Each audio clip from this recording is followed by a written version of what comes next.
Hello बच्चों, let's read this question. The question says, answer the following questions from the information given below. By adding impurity, the conductivity of silicon or germanium can be increased.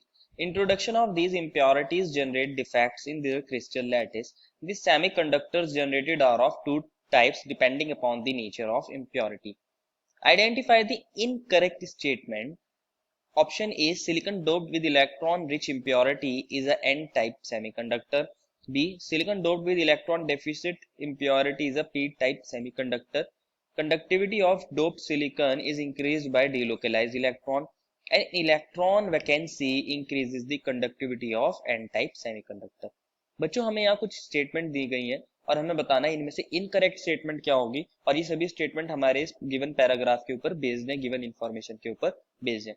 तो first of all बात करते हैं इस question में हमारे की concept के बारे में। की कंसेप्ट क्या होगा बच्चों? हमारा डोपिंग। डोपिंग के अंदर क्या करते हैं बच्चों? हमारा जो एक्चुअल में सिलिकॉन या जर्मेनियम होते हैं वो प्योर फॉर्म में कैसे होते हैं, इतने अच्छे कंडक्टर नहीं होते, तो हम डोपिंग करते हैं। डोपिंग के अंदर हम क्या करते हैं, इनके अंदर कुछ इंप्योरिटीज को ऐड कर देते हैं। इस इंप्योरिटीज के एडिशन के प्रोसेस को हम डोपिंग बोलते हैं। इंप्योरिटीज हमारी ग्रुप 13 के एलिमेंट्स भी हो सकते हैं या फिर ग्रुप 15 के एलिमेंट्स भी हो सकते हैं, क्योंकि सिलिकॉन और जर्मेनियम ग्रुप 14 के एलिमेंट्स हैं। तो हम इनके अंदर या तो ग्रुप 13 के एलिमेंट्स की इंप्योरिटी डालते हैं या फिर ग्रुप 15 के एलिमेंट्स की इंप्योरिटी डालते हैं। देखते हैं होता क्या है। कंसिडर करिए मेरे पास ये वाला प्योर सिलिकॉन है, प्योर सिलिकॉन है। तो ये सारे के सारे एटम्स कौन होंगे बच्चों? ये सभी के सभी एटम्स हमारे सिलिकॉन होंगे। ये हमारे पास सिलिकॉन है और यहाँ पर हमारे सारे ही सिलिकॉन है। सिलिकॉन के पास बच्चों कितने वैलेंस इलेक्ट्रॉन होते हैं? 4 वैलेंस इलेक्ट्रॉन होते हैं और 4 वैलेंस इलेक्ट्रॉन से वो बच्चों 4 कोवेलेंट बॉन्ड बना लेता है अब दूसरे सिलिकॉन एटम्स के साथ। ये एक इसका वैलेंस इलेक्ट्रॉन है, एक वैलेंस इलेक्ट्रॉन ये है, एक ये रहा और एक ये रहा। इसी तरह ये जो बाकी के 4 इलेक्ट्रॉन दिख रहे हैं ये नियर बाय सिलिकॉन एटम्स के हैं, इन्होंने इसके साथ कोवेलेंट बॉन्ड बना रखे हैं। बात करते हैं अगर हम इसके अंदर ग्रुप 13 के एलिमेंट को डाल देते हैं तो हमारे पास मान लीजिए ये सिलिकॉन अपनी पोजीशन पर है और हमने ग्रुप 13 के एलिमेंट्स की इंप्योरिटी इसके अंदर ऐड कर दी है। ये हमारे पास सिलिकॉन है, मान लीजिए मैंने बोरोन को डाला है और ये सिलिकॉन है, यहाँ पर भी सिलिकॉन है और ये सारे के सारे बाकी कौन है बच्चों? सिलिकॉन है।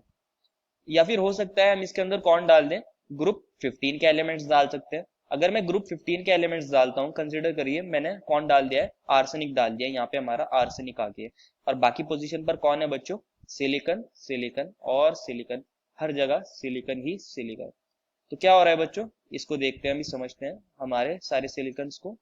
ये हमारे सिलिकॉन्स है और ये सिलिकॉन। जो बच्चों हम अगर 13 एलिमेंट्स के ग्रुप को डालते हैं, 13 ग्रुप के एलिमेंट्स को डालते हैं तो हमारे पास जो एक सेमीकंडक्टर क्रिएट होता है इसको बोला जाता है हम पी टाइप सेमीकंडक्टर। क्यों बोलते हैं पी टाइप, इसको समझते हैं हमारे पास।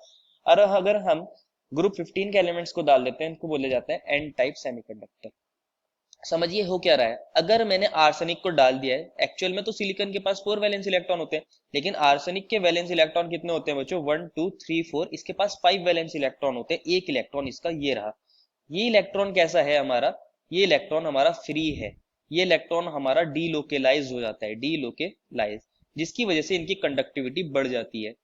और बात करूं वहीं हमारे ग्रुप 13 के एलिमेंट से डोपिंग करने के बाद, तो बोरोन के पास बच्चों एक्चुअल में कितने वैलेंस इलेक्ट्रॉन होते हैं? 1 2 3। ये जो फोर्थ इलेक्ट्रॉन हुआ है ये एक्चुअल में यहाँ कोई इलेक्ट्रॉन नहीं होगा, यहाँ पे एक इलेक्ट्रॉनिक वैकेंसी क्रिएट हो गई कि यहाँ किसी इलेक्ट्रॉन को होना चाहिए था पर एक्चुअल में नहीं है, और इस इलेक्ट्रॉन वैकेंसी को बोलते हैं हम होल। इन होल्स की वजह से हमारे जो इलेक्ट्रॉन्स हैं वो इजीली मूव कर सकते हैं, उनको यहाँ पे मूव करने के लिए फ्रीली स्पेस अवेलेबल हो जाती है जब अगर हम इसके ऊपर इलेक्ट्रिक फील्ड को अप्लाई करते हैं, तो इसलिए इनकी कंडक्टिविटी भी बढ़ जाती है और ये हमारे अच्छे कंडक्टर बन जाते हैं। इन कंडक्टिवर्स को बोला जाता है पी टाइप सेमीकंडक्टर। तो बच्चों जो हमें स्टेटमेंट 1 में बोला गया है कि अगर हम सिलिकॉन को डोप करते हैं इलेक्ट्रॉन रिच इंप्योरिटी के साथ तो वो हमारे एन टाइप सेमीकंडक्टर होते हैं। तो अगर आप देखोगे हमने आर्सेनिक को डाला है, वो इलेक्ट्रॉन रिच है, तो ये हमारा एन टाइप सेमीकंडक्टर बन जाता है। ये वाली बात तो ट्रू है। अब बात करते हैं सेकंड स्टेटमेंट की। सेकंड स्टेटमेंट में बोला है कि silicon doped with electron deficit impurities a P type semiconductor. ये वाली बात भी सही है, हमारे पी टाइप सेमीकंडक्टर बन गए थे अगर हमने इलेक्ट्रॉन डेफिसिट इंप्योरिटी को डाला था, मतलब जिसके पास इलेक्ट्रॉन की कमी थी, तो ये वाली बात भी ट्रू है। थर्ड बात करते हैं, conductivity of doped silicon is increased by delocalised electron.